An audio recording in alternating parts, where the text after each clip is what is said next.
அதிகாரம் 22 ஒப்புரவு அறிதல். குறள் எண் 217. கைமாறு கருதாத உதவி.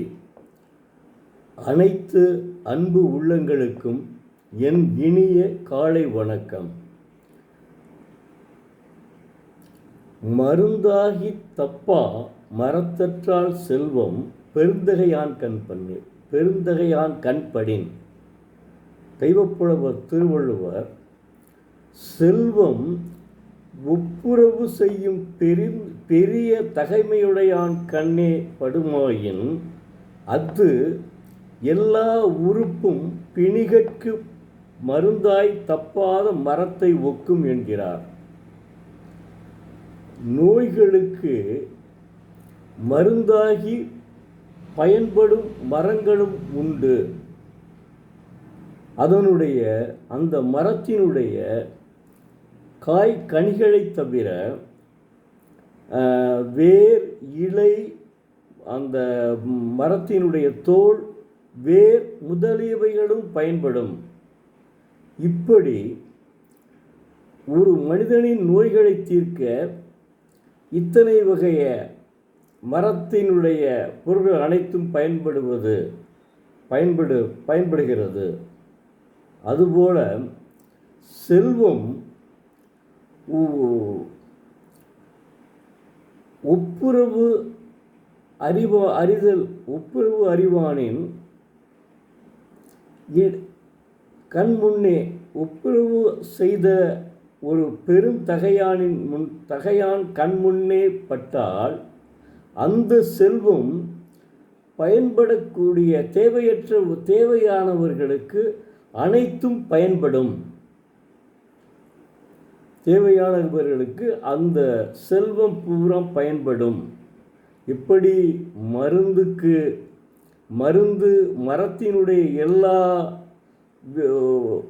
வேர்களிலிருந்து கடைசி வரை பயன்படுவது போல அந்த ஒப்புரவாகிய தன்மையுடைய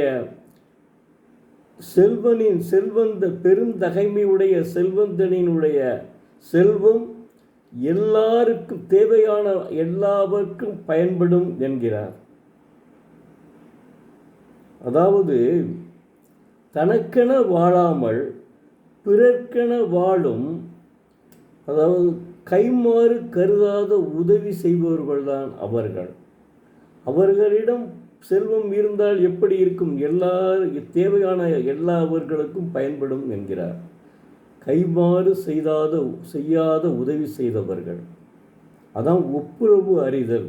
ஒப்புரவு அறிதலில் 217வது குறள் இது. என்ன அற்புதமாக ஓமை கொடுத்திருக்கிற பாரு.